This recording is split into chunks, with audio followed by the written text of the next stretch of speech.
দুনিয়াতে যাদের কার্পণ্য বোধ হয়, মৃত্যুর পরে প্রথম যেই শব্দটা উচ্চারণ করা লাগবে সেই শব্দটা শেখ হাসিনা নয়, বঙ্গবন্ধু নয়, জিয়াউর রহমান নয়, খালেদা জিয়া নয়, ডক্টর শফিকুর রহমান নয়, ডক্টর ইউনুস নয়, সেই নামটা কি?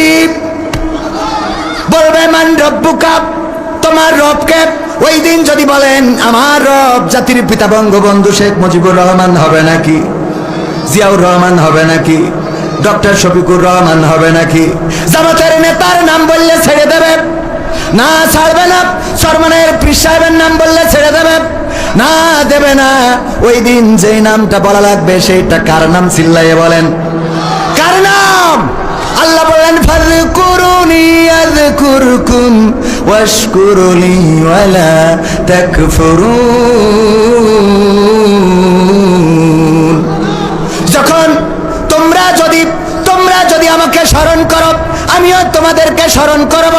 আর আমার নিয়ামত খেয়ে তোমরা অকৃতজ্ঞ হইও না। কিন্তু আমরা মানুষ এতটাই অকৃতজ্ঞ যে আল্লাহ আমাদের হাত দিলেন, পা দিলেন, চোখ দিলেন, কথা বলার শক্তি দিলেন, যে আল্লাহ আমাদের কান দিলেন শোনার জন্য, চোখ দিলেন দেখার জন্য, হাত দিলেন ধরার জন্য, পা দিলেন চলার জন্য। আল্লাহ রাব্বুল আলামিন আমাদের স্ত্রী দিলেন সুখের জন্য, সন্তান দিলেন প্রশান্তির জন্য, আমাদের গাছে গাছে পাখি দিলেন চোখের শান্তির জন্য, নদীর পানি দিলেন আমাদের আত্মার প্রশান্তির জন্য, গাছে গাছে ফল দিলেন। এই খেজুর গাছগুলোর রসগুলো খান। যখন খেজুর গাছের মাথা কাটেন কেমন সুস্বাদু রসটা বের হয়ে আসে, কেমন মেশিন আল্লাহ করে দিলেন।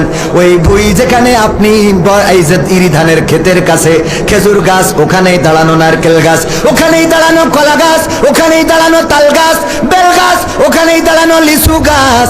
আল্লাহ রাব্বুল আলামিন দেখেন শুধুমাত্র পানি শোষণ করে, আর খেজুর গাছের মধ্যে কি এমন দিয়ে দিলেন, কপাল দিয়ে যখন ওই পানিটা বের করে ভার কি ভার, ওইটা মিষ্টি রস হয়ে আপনার জন্য আপনার রিজিক হয়ে চলে আসে। ওইটা জ্বালাইলে আবার গুড় হয়, তারপরে পাটালি হয়। সবাই জোরে জোরে বলেন সুবহানাল্লাহ। চিন্তা কি করেছেন কখনো?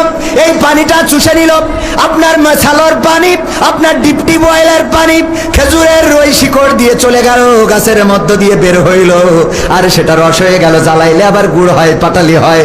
আমার আল্লাহ কত সুন্দর করে আপনার জন্য এমন রিজিকের ব্যবস্থা করলেন। যখন পৃথিবীর কোথাও পানি নাই, এক ফোঁটা পানির জন্য হাহাকার, তখন আপনি নারকেল গাছ থেকে 2টা ডাব পারলেন। কোন রব কত সুন্দর করে সুস্বাদু পানির ব্যবস্থা করে রেখেছেন। নারকেলের ডাবটা কাটলেন, পিনকি দিয়ে পানিটা বের হয়ে গেল, তারপরে ঢকঢক করে মেরে দিলেন আর বললেন নারকেল গাছটা আল্লাহর শুকরিয়া আদায় না করে বলেন নারকেলের ডাবটা খুব ভালো ছিল। একটা বার যারা আলহামদুলিল্লাহ বলে না, এদের মতো অকৃতজ্ঞ মানুষ হইতে পারে?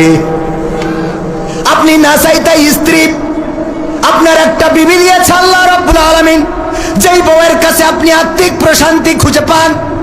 না চাইতে আল্লাহ সন্তান দিল, যেই সন্তান বাবা বলে ডাকলে আপনার কলিজাটা জুড়িয়ে যায়। কথা কয় না? যার সন্তান নাই সেই বোঝে সন্তান না থাকার কত যন্ত্রণা। যার কলিজার টুকরা সন্তান নাই সেই বোঝে সন্তান না থাকার কত জ্বালা। একটু বাবা ডাক শোনার জন্য কত পীর, কত ডাক্তার, কত ফকির, কত পরহেজগারের কাছে যায়, কত তাবিজ দেয়। আমার ওয়াহেদ হুজুরের কাছে আসা, হুজুর গো দেখেন কোন কেউ বন্ধ করে রেখেছে কিনা, আমার তো এতটা বছর বিয়ে হয়ে গেল সন্তান হয় না। যে আল্লাহ না চাইতে আপনার সন্তান দিল, আপনাকে বাবা বাবা বাবা বলে ডাক দেয়, আপনার স্ত্রীকে মা মা বলে ডাক দেয়, আপনার মাকে দাদি দাদি বলে ডাক দেয়, আপনার বাবাকে দাদা দাদা বলে ডাক দেয়। এত সুন্দর সন্তান আল্লাহ না চাইতে দিল, সেই আল্লাহর শুকরিয়া আদায় করে না।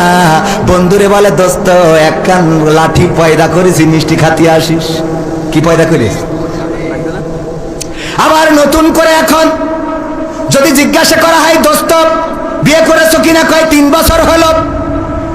আগের সময় যদি জিজ্ঞাসা করা হয়তো ভাই বিয়ে করেছেন কত বছর, 5 বছর, সন্তান আদি আছে নাকি, কয় আল্লাহর মাল 2টা দিয়েস। আল্লাহর মাল কথা কয় না, বলতো না আল্লাহর মাল 2টা দিয়েছে। আর এখন যদি জিজ্ঞাসা করেন দোস্ত বিয়ে করেছো নাকি, কয় করেছি। কয় বছর? 3 বছর। বাচ্চা কাচ্চা হয়েছ নাকি, কয় এখনো নিইনি। ওই এখনো নিইনি।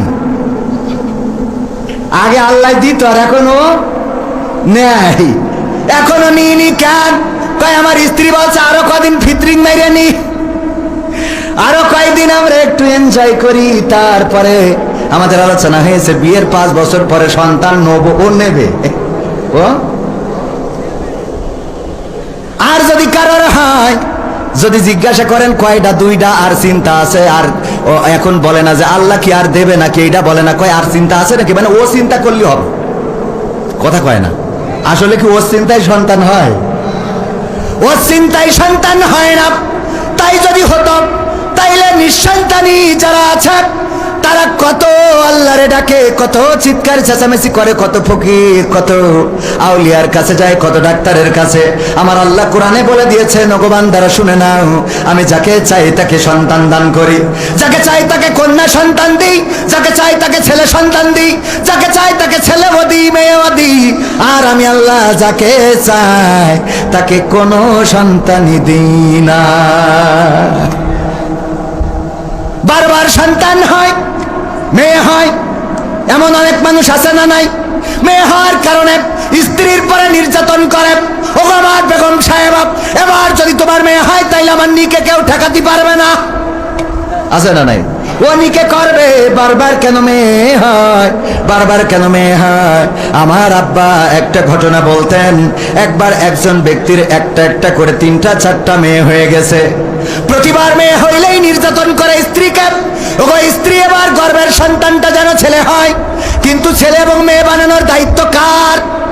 চিল্লায় বলেন কার? আল্লাহ রাব্বুল আলামিন যাকে চান তাকে ছেলে দেন, যাকে চান তাকে মেয়ে দেন।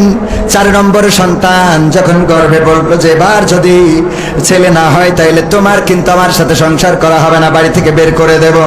আল্লাহর কাছে কাটাকাটি করলো, গরব আমার তো ক্ষমতা নাই, আমি একটা ছেলে বানিয়ে দেব।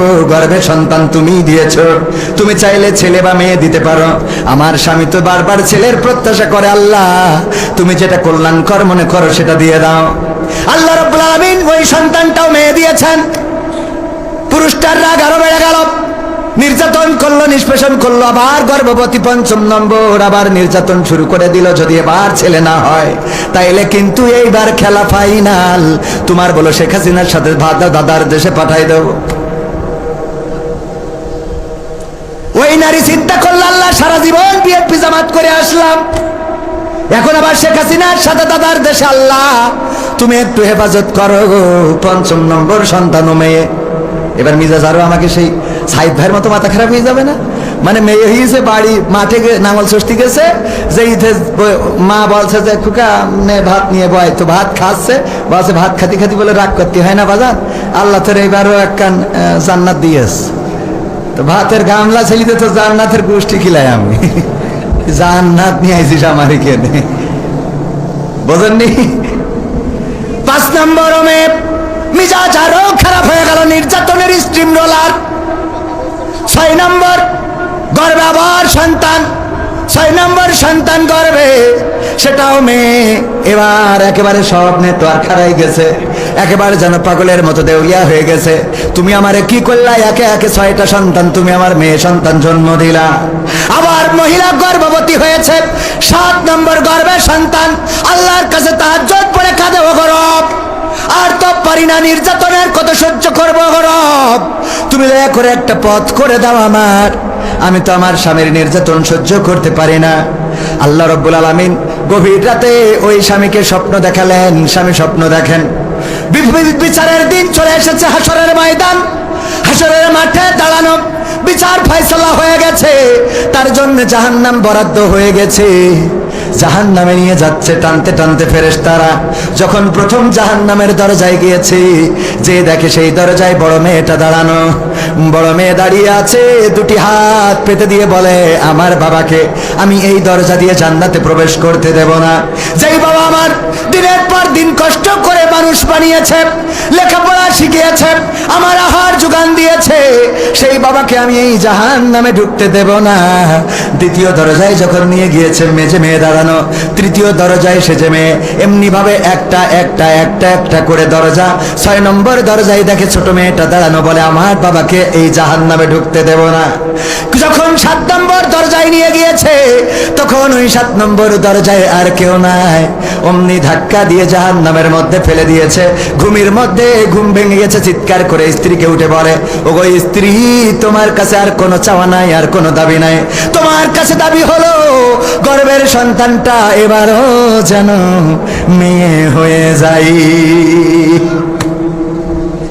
মেয়ে দেওয়ার মালিককে, ছেলে দেওয়ার মালিককে।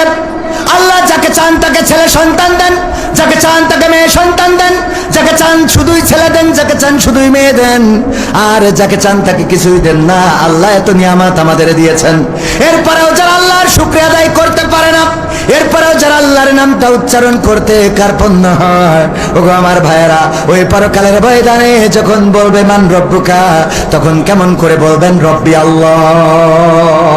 বলা যাবে? ওয়াইযা কুরিয়াল কুরআনু ফাসতামিউ লাহু ওয়া আনসিতু লাআল্লাকুম তুরহামুন।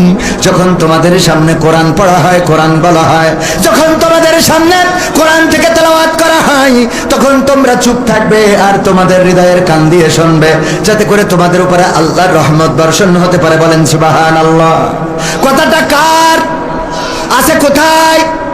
এই কোরআনে আল্লাহ বলে দিয়েছেন, যখন কোরআন পড়বে, কোরআন বলবে, কোরআন শোনাবে, তখন তোমরা তোমাদের হৃদয়ের কান দিয়ে শুনবে, যেন আল্লাহর রহমত বর্ষণ হতে পারে। সেই আল্লাহর রহমত যদি পাইতে হয়, তাইলে কোরআন চুপ থেকে শোনার দরকার আছে না নাই? হাতে লোক বেশি না কম? আমি মাগরিবের নামাজ পড়ে আসলাম, আমাদের মোটরসাইকেলটাই পার করা যায় না রে। আমার যুবকেরা, তরুণেরা, কিশোরেরা রাস্তায় ঘুরে বেড়ায়, আড্ডা দিয়ে বেড়ায়। ওগো আমার ভাইয়েরা, আমার আল্লাহ পরকালের ময়দানে আপনার হাতে কিতাব ধরাই দেবেন, বলবেন ইকরা কিতাবাকা কাফা বিনাফসিকা আল-ইয়াওমা আলাইকা হাসিবা। পড়ো তোমার কিতাব, তুমি পড়ে তোমার হিসাব করে দাও। আমার যুবকেরা কান খুলে শুনে নাও, আমার তরুণেরা, আমার কিশোরেরা, আমার কলিজার টুকরারা, তোমাদেরকে বলি, যারা ঘুরে বেড়াও, যারা তাসের আড্ডায়, দোকানের আড্ডায়, রাস্তায় ঘুরে বেড়াও রে, পরকালে যখন আমল নামার কিতাবটা ধরিয়ে দেবে, ইকরা কিতাবাকা কাফা বিনাফসিকা আল-ইয়াওমা আলাইকা হাসিবা, তখন ওই পৃষ্ঠা উল্টাই দেখবেন আপনি চায়ের দোকানে রয়েছেন, দেখবেন আপনি তাসের আড্ডায় রয়েছেন, দেখবেন আপনি ক্রিকেট খেলা IPL দেখতেছেন, দেখবেন আপনি BPL দেখতেছেন, দেখবেন আপনি কবে গদখালি গিয়েছেন, তারপরে দেখবেন কবে লাইলাতুল ফেব্রুয়ারি আয়োজন করে পালন করেছেন, তারপরে কবে ডিজের কুপা কুপি বড় বাড়ি আছে না নাই, কবে পিকআপের পরে জেনারেটর দিয়ে স্পিকার লাগায় দয়াল তোর লাইগা রে, দয়াল তো দে বাড়ি আছে না নাই, দয়াল তোর লাইগা আহারে ডিজে বাজাইলা। সবগুলো আমল নামায় পাওয়া যাবে ওই পরকালের ময়দানে। এই আমল নামার খাতা থেকে ফামাইয়ামাল মিসকালা যাররাতিন খায়রান ইয়ারা ওয়া মাইয়ামাল মিসকালা যাররাতিন শাররান ইয়ারা। যাররা পরিমাণ ভালো কাজ সেটাও দেখিয়ে দিবেন কে? আর যাররা পরিমাণ খারাপ কাজ ওইটা দেখাবে না। কথা কয় না? ওটাও দেখানো হবে। আমার স্ত্রী আমার থেকে কোনটা লুকায় আর আমি আমার স্ত্রী থেকে কোনটা লুকাই, সেটাও পরকালে প্রকাশ হয়ে যাবে রে। আমার স্ত্রী অনেক কিছু আছে আমার থেকে লুকানোর চেষ্টা করে, মনে করে এইটা যদি না জানে রে তাইলে ভালো হবে, কিন্তু দেখা গেল আমি জেনে যাই। এরপরেও লুকানো আছে না নাই? আবার আমার স্ত্রী থেকে আমি অনেক কিছু লুকাতে চাই, সেইগুলো আবার আমার স্ত্রীও জেনে যেতে পারে, তারপরেও আছে না নাই? সব প্রকাশ করে দিবেন কে? যারা পরিমাণ ভালো কাজ সেটাও দেখাবেন, যারা পরিমাণ খারাপ কাজ সেটাও দেখাবেন। সব পরকালের ময়দানে প্রকাশ হয়ে যাবে। ওগো আমার ভাইয়েরা, ওই পরকালের ময়দানে আজকের এই মাহফিলে যারা এসেছেন, বসেছেন, আল্লাহ রাব্বুল আলামিন চাইলে এই মাহফিলটার ওসিলায় জীবনের গুনাহ খাতাগুলো মাফ করে দিতে পারেন। আপনার যদি বলার সুযোগ দেয়, বান্দা বলো দেখি তোমার আমলনামায় কোনো ভালো কাজ আছে নাকি? পৃষ্ঠা উল্টাইতে উল্টাইতে উল্টাইতে গাঁজা টানা, বিড়ি টানা, ফেন্সি খাওয়া, ইয়াবার ট্যাবলেট গিলা, সব কিছুর মধ্যে মাহফিলটাও পাওয়া যাবে না? যাবে না? খারাপ কাজ যেমন থাকবে ভালো কাজও থাকবে। যদি আল্লাহ সুযোগ দেয়, বান্দা পাইছো নাকি, পৃষ্ঠাটা উল্টায় বলবেন আল্লাহ 12 এপ্রিল 2025 সাল, দেখো এই সালে আমি পাল্লা মুকাত্তালা দাখিল মাদ্রাসায় বসেছিলাম কোরআন শোনার জন্য। ও আল্লাহ, যদি চাও, তোমার ওই নবী বলেছে এটা রিয়াজুল জান্নাত, যে জান্নাতের বাগানে বসে আমি তোমার বাণীগুলো শুনেছি। আল্লাহ এই ওসিলায় জীবনের গুনাহ খাতা মাফ করে দিতে পারো। আমার আল্লাহর এত দয়া, এত মায়া রে, এই মাহফিলের ওসিলায় গোটা জীবন জিন্দেগির গুনাহ ক্ষমা করে দিতে পারি। আল্লাহর এই ক্ষমতা আছে না নাই?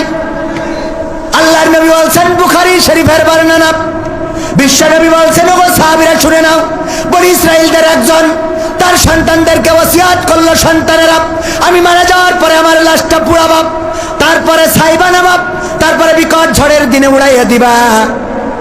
আল্লাহর নবী বলেন, ওগো আমার সাহাবীরা শুনে নাও, লোকটি মারা যাওয়ার পরে তার সন্তান ওই লাশটারে পুড়াইলো, ছাই বানাইলো, তারপরে উড়াইয়া দিল।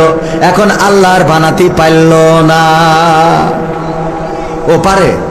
হ্যাঁ, কি আল্লাহ বানাইতে পারে না? পারে না। আল্লাহ রাব্বুল আলামিন বললেন, কুন, হও, ফায়াকুন, হয়ে গেল। আল্লাযী খালাকাল মাউতা ওয়াল হায়াতা লিয়াবলুয়াকুম আইয়ুকুম আহসানু আমালা ওয়া হুয়াল আজিজুল গফুর। আমার আল্লাহ সূরা মুলকের 2 নম্বর আয়াতে বললেন, তিনি সৃষ্টি করেছেন মৃত্যু এবং তিনি সৃষ্টি করেছেন জীবন, আর মাঝখানে একটা হাত দিয়ে দিয়েছেন, সময় দিয়েছেন, একটু দেখতে চাই আমলের প্রতিযোগিতায় কে এগিয়ে থাকেন। আর আমার আল্লাহ হলেন পরম পরাক্রমশালী এবং ক্ষমাশীল। আল্লাহ পরাক্রমশালী মানে ধরবে, পাকড়াও করবে, আবার ক্ষমাও করবে। এই ইখতিয়ার আছে কার? আল্লাহর ধরার ক্ষমতাও আছে, ছাড়ার ক্ষমতাও। নমরুদ বলল, আমি তো আল্লাহ। ইব্রাহিম বলল, কি করে আল্লাহ হও? কয়, তুমি যে আল্লাহর কথা বলো, সে আল্লাহর ক্ষমতা কি? কয়, আল্লাহর ক্ষমতা হইল তিনি মারেন, আবার তিনি বাঁচান, চাইলে মারতেও পারেন, বাঁচাতেও পারেন। কথা কয় না, ঠিক না বে ঠিক? বলল, তিনি তো এমন রব যিনি চাইলে মারতেও পারেন, বাঁচাতেও পারেন। নমরুদ বাদশা 2 জন কয়েদি ধরে নিয়ে আয়, জেলখানা থেকে 2 জন নিয়ে আসলো, একটারে কুরাস দিয়ে দিল, আর একজনের বেকসুর খালাস। মানে তখন তো কুরাস ছিল না, কুপান একটা মেরি দিলে মাথাতে পড়ি থাকলো। বললো, দেখো আমারও একই ক্ষমতা, তোমার আল্লাহ মারতেও পারে, বাঁচাতেও পারে, আমিও পারি। এই যে একটা মেরি দিলাম আর একটা ছেড়ে দিলাম। কথা কয় না। ইব্রাহিম আলাইহিস সালাম আল্লাহ যার শিক্ষা দিয়েছেন, তিনি সুন্দর করে বললেন, ওগো নমরুদ, যদি তাই হয়, তোমার কথা যদি সত্য হয়, আমার আল্লাহ পূর্ব দিগন্তে সূর্যটা উঠায় পশ্চিমে অস্তমিত করেন। তোমার যদি পাওয়ার থাকে, ক্ষমতা থাকে, তাইলে সূর্যটা পশ্চিম দিগন্তে উদিত করে পূর্ব দিগন্তে অস্তমিত করে দেখাও। আছে ক্ষমতা? আছে। মেট্রো রেল বানাতে পারবা, পদ্মা সেতু বানাতে পারবা, মানুষকে ফাঁসির কাস্টে ঝুলাতে পারবা, ক্রস ফায়ার দিতে পারবা, মামলা দিতে পারবা, হামলা করতে পারবা, কিন্তু একটা মানুষ আবার নতুন করে জীবন্ত করতে পারবা না। নিজের হায়াত শেষ হয়ে গেলে নিজের হায়াতটা আর বাড়াইতে পারবা? কথা কয় না, বাড়ানো যাবে? নিজের চেয়ারটাও ধরে রাখার ক্ষমতা কি আছে? না, নাই। ও আমার ভাইরা, এই জন্য ক্ষমতার বড়াই দেখানো যাবে না। রূপের বড়াই করিস না রে, রূপ চিরদিন থাকে না। রূপের বড়াই কইরো না ভাই, রূপ চিরদিন থাকে না।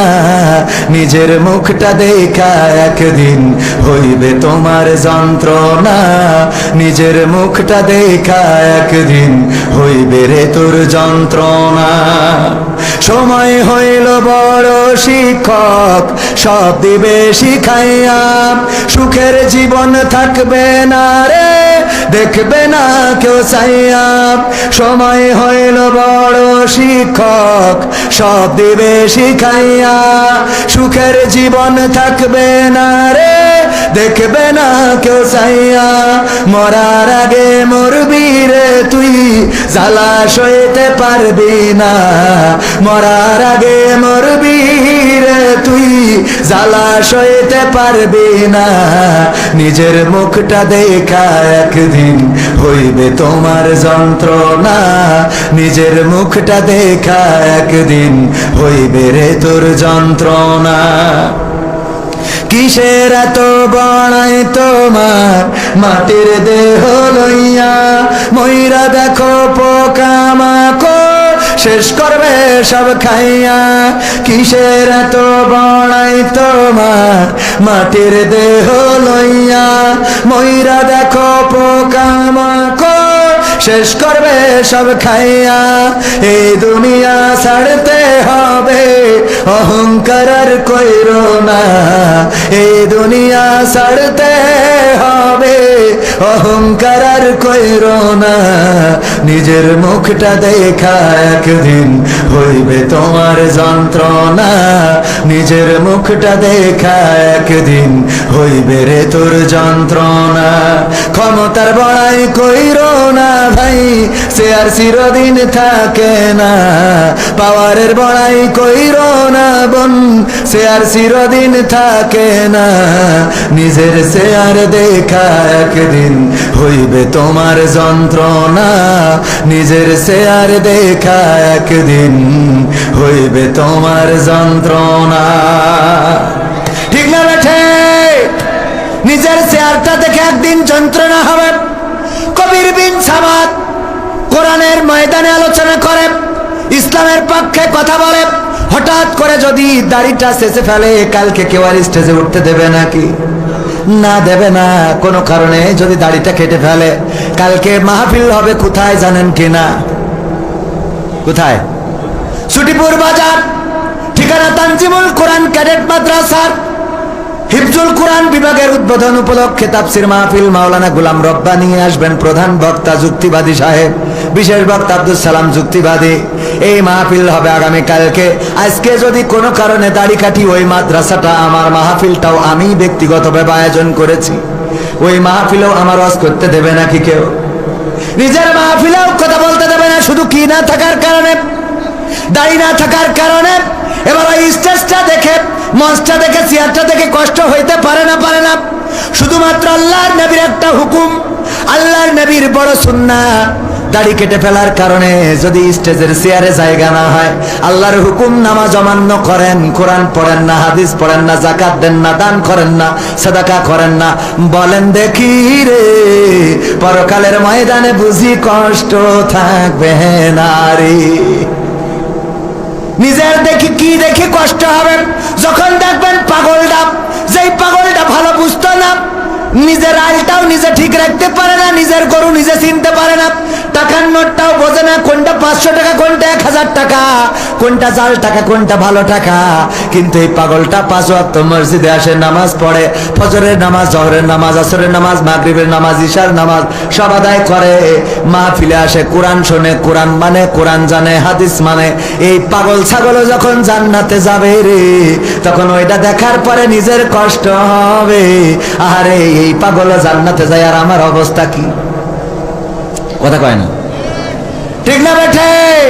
জান্নাতের মালিক কে?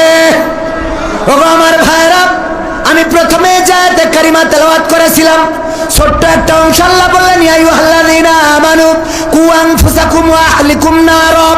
ওগো ঈমানদারেরা, তোমরা নিজেরা আগুন থেকে বাঁচো এবং তোমাদের আহাল বর্গ থেকে, আহাল বর্গকে আগুন থেকে বাঁচাও। কথাটা বলেছেন কি? আমরা নিজের আগুন থেকে বাঁচার চেষ্টা তো করি না, আর সন্তান তো আরো 2 কাঠি উপরে। বোঝেননি মনে হয়? যেই বাবা বিড়ি খায়, সর্বোচ্চ সিগারেট খায়, ওরে আল্লাহ, ওরে ছেলে এখন সিগারেটের তামাক ফেলে দিয়ে মাল ঢলে ভরি তারপরে টানে। 2 কাঠি উপরে না নিচে? যে আগে মানুষরে থাবা দেয় নাই, ধমক দিয়েছে রাজপথে মিছিল মিটিং এ, তার ছেলে যে পরে দেখা যায় বাপ বয়সী লোকের গালে চড় তুলে বসে। আছে না নাই? যেই বাবা 5 টাকার এখনো চুলের কাটিং দেয়, তার ছেলে 500 টাকা দিয়ে ফেস ওয়াশ মারে। আছে না নাই? যেই মা এখনো বোরকা পরে চলে, তার মেয়ে আলতা সুন্দরী, আলতা না আলকাতরা সুন্দরী, এত কায়দা করে মেকআপ করে, রে শয়তানও চিনতে পারে না যে কোনটা ধোকা দিল। মানে এটা ধোকা দেওয়া হয়েছে কিনা ওর খেয়াল নেই, কারণ ধোকা দিল যার, সে কালো ছিল, পরের দিন তাকে সাদা ফকফকা। ও মনে করে এর এখনো ধোকা দিয়ে সারতে পারিনি। শয়তানও টাওয়ার হারাই ফেলে, নেটওয়ার্ক চলে যায়। আছে না নাই? আছে মানে কি? মাদ্রাসায় পড়ে, ওরা আল্লাহ সূরা ফাতিহা পারে না, তাশাহুদ পারে না, দুরূদ ইব্রাহিম পারে না, নামাজের আরকান আহকাম জানে না, উযুর ফরজ জানে না, নামাজ পড়ে না, মসজিদে পাওয়া যায় না, এমন আল্লাহর বান্দা আছে না নাই? মা বাবা দিয়ে মনে করেছে ও জান্নাতের টিকিট 3 কেটে বসে আছে, কথা কয় না। কিন্তু মেয়ে যে আর একজনের সাথে বেলাইন রে, কি লাইন, কি লাইন? আমাদের দেশে অনেকেই বলে লাইন করেছে, ও লাইন হইল এটা, তো বেলাইন। সভাপতি সাহেব মাইন করি না, কথা একটু না বললো তো হয় না, নিজেদের লেখা। বেলাইন করে বসে থাকে। ওগো আমার ভাইরা, এই জন্য আল্লাহ বলেছেন আইয়ুহাল্লাযীনা আমানু কু আনফুসাকুম ওয়া আহলিকুম নারা।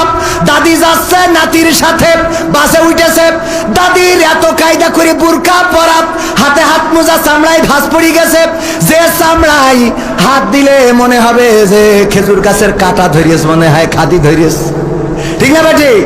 যে হাত হুজুর ঘুমালি না, ঘুমান তালি।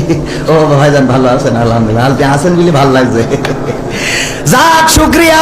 ও আমার ভাইরা, যে হাতে হাত দিলে মনে হয় খেজুরির খাদি ধরেছে, ওই হাতে আবার হাত মোজা লাগায়, পায়ে পায়ে মোজা, পা মোজা, তারপরে বাইন্ধেছে তো বাইন্ধেছে, এরপর আবার একটা সান গিলাস মারিয়েছে, তারপর আবার আর একটা ফেলিয়ে দিয়েছে, শাটার কিটার আর একটা ফেলিছে, নেই দাঁত। বেইনালিতে বাসে উঠেছে, চাষে আই যাবে, হেল্পার জিজ্ঞেস করছে যাবেন কানে? চাষি হ্যাঁ যাবো। কানে যাবে? কাছে বুঝতে পারলো না চাষি, আবার মানে দাঁত তো নেই, বলছে চাষা বলবে, তো দাঁত থাকা লাগবে, বুঝতে পারে না। পাশের থেকে নাতি, ওরে কায়দা করে মেকআপ করা, আলকাতরা বেগম মেকআপ তো করে সাদা সুন্দরী হয়ে গেছে, চামড়া অভিশাপ দেয় যে আল্লাহ আমার তো একটা মান সম্মান আছে, চামড়ার একটা মান সম্মান আছে না, ওর আল্লাহ কালো বানাইছে, তা সে কালোর মধ্যে একটু সাদা মারবি, মারতে এত মারামারি যে সে কালো আর চিনার কায়দা নেই, সাদা ফক ফকা। চামড়া কয় আল্লাহ আমার কি কোনো ইজ্জত নেই, যে ও পুরো আমার ঢেকে ফেললো, কথা কয় না, আমার তো একটা মান ইজ্জত আছে, পুরো ঢেকে দিয়েছে। দেওয়ার পরে এই নাতি আবার ওই সাদা মেরেছে তো মেরেছে, এখানে আবার লাল করে একটু লাগাই রেখেছে কপালে টিপ, তারপরে ভুরু আবার কায়দা করে আল্লাহ যে এটা দিল পছন্দ হয়নি বলে আবার একটু কাটিং করে সাইজ করে আছে না নাই। তারপরে ঠোঁটে ঠোঁট পালিশ লাগায়, শুধু ওখানেই শান্তি হয়নি, আবার তার কাটার বর্ডার দিয়ে কালো করে চিকন করে, তার কাটার বর্ডার এটা চিকন করে। আপনি তো মুরব্বী মানুষ, দরকার নেই, ইয়াংরা দেখে আর কি, ঠিক না? আছে না নাই? আল্লাহ বলেন ওয়াকারনা ফি বুয়ুতিকুন্না ওয়ালা তাবাররাজনা তাবাররুজাল জাহিলিয়াতিল উলা। ওগো নারীরা পর্দার মধ্যে থাকো, জাহিলি যুগের মেয়েদের মতো সাজুগুজু করে নিজেদেরকে প্রদর্শন করে বেড়াইও না। আর আমার মা বোনেরা এত সাজুগুজু করে যে আমাদের গদখালি গেলি পা ফেলা যায় না রে, ঠিক না বেঠে? ওরা কারা? সাদের দেশ থেকে এসেছে, হ্যাঁ, এলিয়েনের বাচ্চা। কাদের বাচ্চা? আমাদের বাচ্চা। মানসি না আমাদের, কের মানসি? আমাদের বাচ্চা, আমাদের বোন, আমাদের ভাতিজি, আমাদের নাতি, আমরা ছেড়ে দিছি। যদি কোনো মুরব্বীর বলি চাচা গো তোমার নাতিরে দেখলাম গদখালি আর একজনের মোটরসাইকেলের পিছনে গিয়ার মেরে বেড়াচ্ছে, ও বাপু এখন ওদের বয়স একটু করবে বাবা, ঠিক না বেটে? এখন ওদের বয়স একটু করে করতে দেন, কোনো অসুবিধা নাই, অসুবিধা নাই, কিন্তু পরকালে বাটাম খাওয়ার জন্য আপনার তৈরি থাকার দরকার আছে না নাই? এই জন্য নিজে ভালো হইলে হবে না, সন্তানকে ভালো বানাতে হবে, আহাল বর্গকে ভালো বানাতে হবে, নামাজ পড়ার জন্য মসজিদে পাঠাতে হবে, কোরআন পড়া শিখাতে হবে, হাদিস পড়াতে হবে, ইসলামী আন্দোলন করাতে হবে। কিন্তু আমরা যেটা করি, বেঁচে থাকতেই 2 দিন জনসংযোগ করলাম, ইসলামী আন্দোলন ঘোষিত 15 দিন, দাওয়াতি পক্ষ জনসংযোগে কত মানুষের দাওয়াত দিই, কেউ বলে বাবা দয়া করে আমার ফরম পূরণ করো না, কারণ আমি তোমাদের সাথে যাব না রে। এই কথা বলে দুঃখ নাই, কিন্তু যখন মরে তখন যেন বলে না ওগো ইমাম তুমি শোনা, তোমার জানাজা চলবে না রে। বলে, তখন বলে কবির বিন সামাদ, হুজুর ওর আল্লাহ। কেই তোর আব্বা? আমার আল্লাহ মরে গেছে। মরে গেছে ওরকম করছো কি? একটু দোয়া করি যান। তোর আমি দোয়া করতে, তুই কর। এতদিন তো ভরণ পূরণ করতে পারলে না, এখন করো দোয়া নিজে তা নিজে, কথা কয় না। আছে না নয়? মরে যাওয়ার পরে কবরে যাই, কবরে যাওয়ার আগে এবার ইমামের দরকার। আমার আব্বা একটা উদাহরণ দিত, উদাহরণটা দিয়ে আলোচনা শেষ করবো। নিজের অঞ্চল এত আলোচনা করা উচিত না। একজন বিয়ে করেছে দাড়িওয়ালা হুজুর, বিয়ে করার পরে বউ আর তার ঘরে ঘুমায় না, বউ তার বাড়ি আর আসতে চায় না, বাড়িতে গেলে আসতে চায় না, জোর করে নিয়ে আসে, কিন্তু বউ ওই ঘরে ঘুমায় না। কারণ কি? কারণ হলো ওর শালীরা বলেছে যে তোর বুড়োর সাথে বিয়ে হয়েছে, তোর ওই বুড়োর সাথে, বুড়ো খাটাসের সাথে বিয়ে হয়েছে, এই জন্য ওই দাড়িওয়ালার সাথে আর ঘুমায় না, পাশের ঘরে থাকে। চোর চুরি করার জন্য সিং কেটেছে, যেই ঘরে বউ থাকে ওই ঘরে যা ছিল আলনার মধ্যে আইলা সাইলা পাইলা সোনা দানা গয়না গাটি টাকা পয়সা এলইডি সিডি ভিসিডি সব গুছাই নিয়ে চলে গেছে। যাওয়ার পরে যখন সব নিয়ে চলে গেছে, যাওয়ার পরে আর ঘরে কিছু বাকি নেই। ওই সময় এসে শুয়েছে ওই স্বামীর কাছে। ওই সময় কি করিস?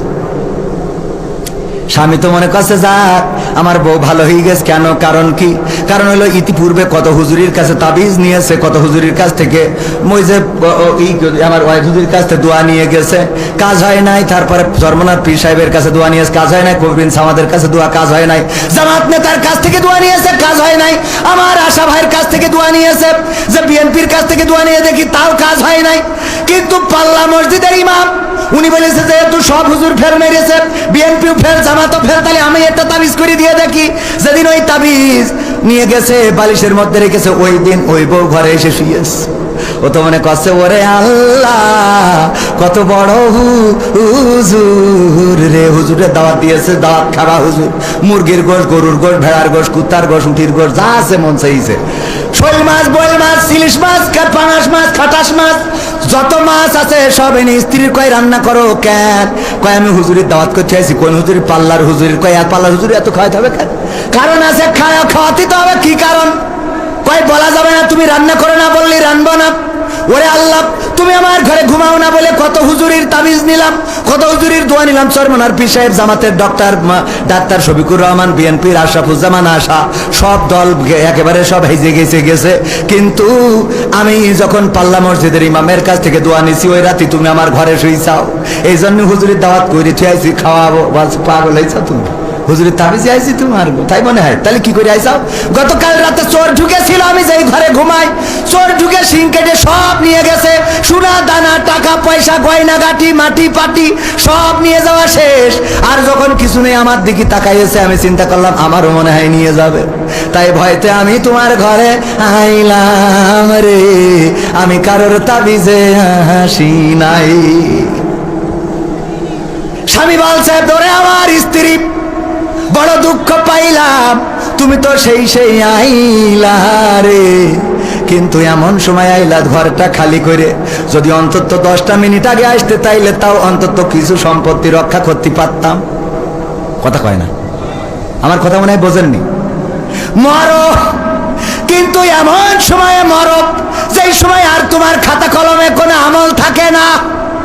কিন্তু 10টা মিনিট আগে যদি তুমি ইসলামের পথে, কোরআনের পথে, মাদ্রাসার পথে, মসজিদের পথে, দিনের পথে, আল্লাহর পথে যদি থাকতে, তাইলে অন্তত ফেরেশতারা বলতে পারতো যে যাই হোক তাই হোক, তোমার একটু মসজিদে দেখেছিলাম, মাদ্রাসায় দেখেছিলাম, তোমার আল্লাহর পথে দেখেছিলাম, কোরআন পড়তে দেখেছিলাম, তাসবিহ জপতে দেখেছিলাম, জায়নামাজের পাটিতে দেখেছিলাম, তাহাজ্জুদে দেখেছিলাম, তোমাকে আমি দেখেছি আল্লাহর পথে, রাসূলের পথে, দ্বীনের পথে, কোরআনের পথে, যাও মাফ করে দিলাম। কিন্তু এমন সময় আমরা কবরে যাই যখন নামাজ নাই, রোজা নাই, দান নাই, সাদাকা নাই, রোজা নাই, হজ নাই, যাকাত নাই, ফিতরা নাই, তাসবিহ নাই, তাহলিল নাই, এইগুলো আমাদের আমল নামা খালি। কবরে যাওয়ার পরে ফেরেশতারা বলে আল্লাহর বান্দা সেই তো আসলে রে, কিন্তু ঘরটা খালি রে। ঠিক না বেঠা? আমরা কি ঘর খালি করে যেতে রাজি আছি? ঘর ভরবো, কারা কারা হাত দেখতে চাই? ভরবেন? ঘর ভরবেন? ঘর যদি ভরতে হয় আমার আল্লাহ বলেছেন ইন্নাল্লাহা আশতারা মিনাল মুমিনিনা আনফুসাহুম ওয়া আমওয়ালাহুম বিআন্না লাহুমুল জান্নাহ। ওগো আমার বান্দারা, তোমরা যদি আমার রাস্তায় জান দাও, মাল দাও, বিনিময়ে আমি আমার জান্নাতটা তোমার, আমি আমার জান্নাতটা তোমার কাছে বিক্রয় করে দিই। বলেন সুবহানাল্লাহ। ইয়া আইয়ুহাল্লাযীনা আমানু হাল আদুল্লুকুম আলা তিজারাতিন তুমজিকুম মিন আযাবিন আলীম। ওগো ঈমানদারেরা, আমি কি তোমাদের এমন একটা ব্যবসা ধরাই দেব যেই ব্যবসা করলে তোমরা কঠিন জাহান্নামের ভয়াবহ আযাব থেকে বেঁচে যাবে। আর সেই ব্যবসাটা হলো তুমিনুনা বিল্লাহ, আল্লাহর প্রতি ঈমান আনতে হবে, ওয়া রাসূলিহি, এবং রাসূলের প্রতি, ওয়া তুজাহিদুনা ফি সাবিলিল্লাহ, জিহাদ করতে হবে কার রাস্তায়? ফি সাবিলিল্লাহ, কার রাস্তায়? আল্লাহর রাস্তায় জিহাদ করতে হবে। বিআমওয়ালিকুম, মাল দিয়ে, ওয়া আনফুসিকুম, জাল দিয়ে, কি দিয়ে? মাল দিয়ে। আর কি দিয়ে? সে আল্লাহর পথে জানমাল দিতে রাজি আছি না নাই? যদি রাজি থাকেন, এই মাদ্রাসায় কোনো সরকারি বিল্ডিং নাই, 16-17টা বছর নেতা ছিল কত, কিন্তু নেতারা একটা বিল্ডিং এনে দিতে পারে নাই।